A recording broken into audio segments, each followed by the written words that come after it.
Hey, welcome back. We've got a lab here called Getting Started with Google Compute Engine. This is the lab associated with the GCE module, and it's a fun little lab. We are going to spin up a GCE instance. We'll SSH onto it. We will deploy a web application, and then we'll set up a firewall rule to allow HTTP traffic so we can hit it from the outside.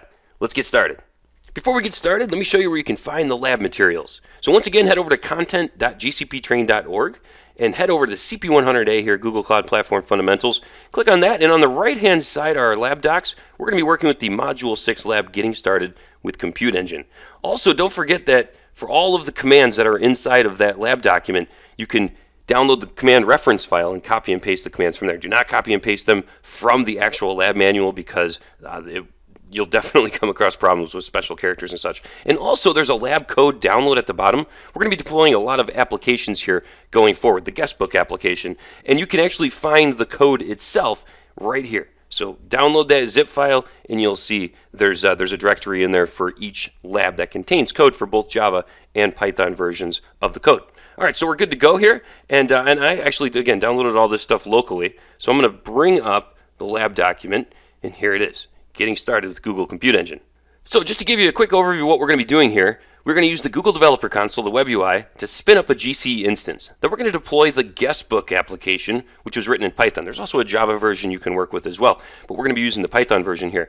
Once we get that deployed, and we're going to use Docker to spin up containers, it's going to be a containerized application, we are going to need to expose the server to the internet by modifying the firewall to allow HTTP traffic onto our GCE instance. So once we get through all of that, we get the application up and running, we'll test it out, then we'll clean up, and I'll show you how to delete instances here and their associated disks. So it's about a 20-minute lab. Try it out on your own. Otherwise, we're going to walk through it step by step here. So the first thing we're going to do is spin up that instance. So we're going to head over to the web UI here, console.developers.google.com. We're going to choose our project, and we're going to spin up an instance here using the web UI. So here we are in the Developers Console, the web UI, and the first thing you want to do, especially if you have multiple projects, is make sure you are in the right project. And we do have a couple of projects here, but we have CP100 chosen, so we're in the right project. The next thing we'll need to do is what? In order to create an instance in the web UI, where will we need to go? You guessed it, Compute Engine. A couple of ways to get there. If you have it pinned like I did here in a previous nugget, we can click right here on the shortcut. You can also hit the drop down here and find Compute Engine, and that will take us right in to the Compute Engine area here in the Developers Console. What's another way that you can create an instance without using the web UI? Yeah, you guessed it, the Cloud SDK, G-Cloud Compute, right? And we can do that a number of ways. If we have the SDK installed locally, we could hit it, or we could use our good old friend here, Cloud Shell. But we're going to do this one through the web UI. So inside of Compute Engine, by default, it's going to take us right into instances, and the first thing we're going to want to do is click on Create Instance. So we're not going to be using our CP100-Labs instance that we previously created. We're going to spin up a brand new instance here. So let's click on Create Instance. So let's create an instance. The first thing we need to do is give it a name. So we're going to call this one CP100-GCE, and then we're going to choose a zone.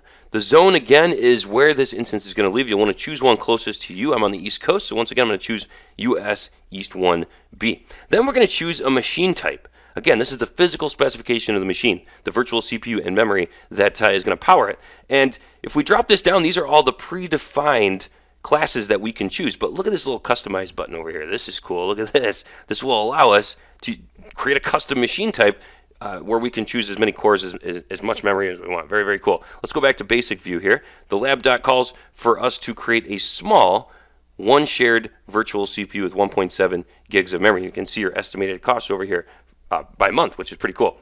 Now, the next thing we're going to do is define a boot disk. So this is going to create a persistent disk that we'll be able to manage separately here inside of the disks area. But by doing this, we're creating a root persistent disk because it's going to contain an operating system, a bootloader, and a file system that it's going to get from the image that we choose. So let's hit the change button here. Here's a list of pre-configured images. Again, you can bring your own images. You can create disks based on a snapshot, or you can choose an existing disk if you already have one on it.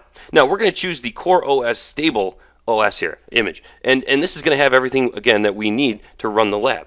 So it's going to have Git pre-installed, Docker pre-installed, all that good stuff. So here's your boot disk type. If you wanted SSD, we could choose an SSD persistent disk. And then also specify our size. All of the defaults here are good, so let's go ahead and hit select. And that's all we need to spin up an instance. That's the bare minimum information right there. A name, a zone, a machine type, and a boot disk. Now, if we scroll down to the bottom, we can hit create, but let me show you something really cool. This is a great way to learn how to work with G-Cloud and to see how some of the parameters are used. So if we hit command line here, check it out. This is the command line equivalent of doing the same thing we did in the web UI. So gcloud compute passes in the project, instances, there's your command group, create, there's your command, followed by the name of the instance, the zone it's going to live in, the machine type, the network. Anytime you spin up, by the way, or create a project, it automatically creates a default network for us. Let's see what else we have in here. Here's our image down here, right here. So there's a reference to that image. There's our boot disk size, our boot disk type, and also it's going to name the boot disk the same as our instance. So we'll easily be able to see what disk that's associated with when we go into the disks area. So that's it. Let's hit close and let's hit create to spin up the instance. And there it is. Now that took about 23 seconds to spin up. Unbelievably fast. And once it's done, you'll see it in a running state here in our instance list with an external IP. And now we can SSH onto it. So that completes the first step of the lab. If we head back to the lab docs, that's everything under create an instance. Now the second part of this is going to be log in and deploy the app. We're going to deploy the guestbook application right on to this instance.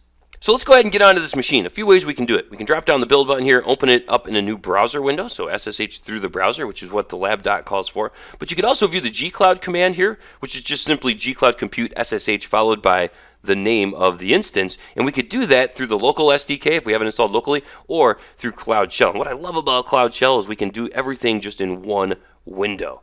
All right, but let's do this like the lab doc calls for here, and let's open it up in a new browser window. Let me bring this into our view here. And there we go.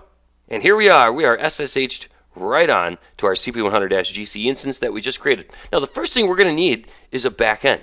Right? Our guestbook application is going to be a front-end Python application. We're going to insert data into the page, and it's going to need to put that data somewhere, and that somewhere is going to be a Redis backend.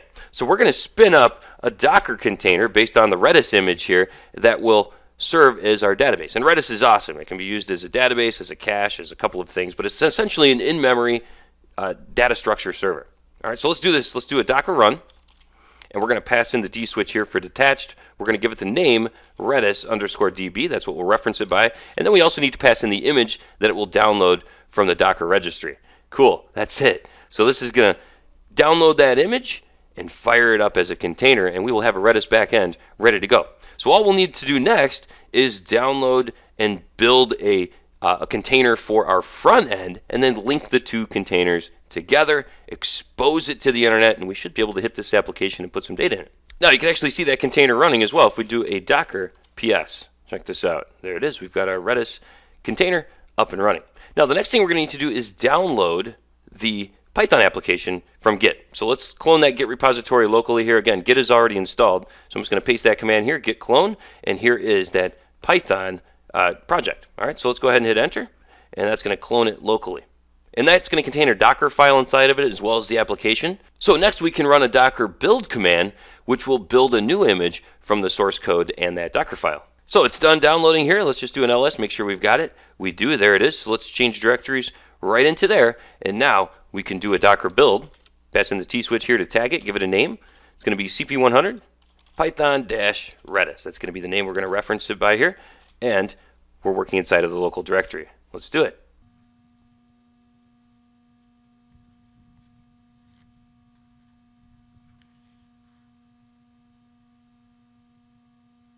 So that did a number of things, but essentially what it did was give us a container with our Python application and all of its dependencies that it needs to run. So things like the Python runtime, Redis, Flask, everything that our application needs to function wrapped inside of that nice container. That's the beauty of containers, right? Is now it doesn't matter what host they run on, as we are running it on a compute engine instance that we just spun up. So the last step then is to run that container. We'll spin up that container and link it to our back end.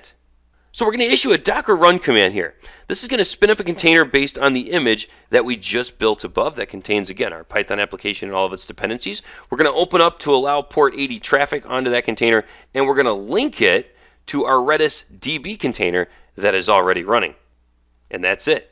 So our application is running. And if you see this message, that's a good sign. That means it is indeed running. And so if we were to hit our external IP on our GC instance, we should see our guestbook application, right? Let's find out. Let's head back to the web UI here, and let's click right here, which will open it up in a new tab. And what's going to happen? Uh-oh. Uh-oh, we're going to get a timeout here. This isn't going to work. Why? Anybody know? Yeah, because we haven't allowed port 80 traffic, HTTP traffic through port 80 on our instance. And that is our next step. So what we'll want to do here is head back to the web UI. Let's go right into this instance here. We'll click right in it to get into the details. And there's a couple of ways we could do this. We could actually go into the network settings and modify the firewall rule ourselves manually, or we can come right into the instance here and we can say, you know what, we want to allow HTTP traffic. So we can hit the edit button up here to edit the details of our instance, choose allow HTTP traffic, and all we need to do is head down to the bottom to save it. Hit save. Here we go. So that's going to create a firewall rule in this network for us, and we'll just give that a second to propagate. But in the meantime, if we head over to networking, head down here to firewall rules, there it is. Look at that. So it spun up this default allow HTTP. Here it is. It gave it a tag, and it also says TCP on port 80. And all it did then was assign this tag to our instance, which you can actually see if we head back to our instance here, go right into it, you're going to see now we have that tag associated with it. So that firewall rule is now associated with our instance. And if we head over to our page here and reload it, let's see if it works. It does. Look at that. And now we can use the app. Hello from GCE. Cool. There it is. Look at that. GCE rocks. Awesome. Now here's the cool part. This is a live application running on the web right now. If I were to leave this instance running, anybody could hit this IP and they could put entries in here and they would see my entries and I would see theirs. In fact, if you're doing this lab on your own, once you get to this point, send your IP to a friend and say, hey, can you see this? And they'll hit it and say, okay, put an entry in. And you'll see their entries flow in.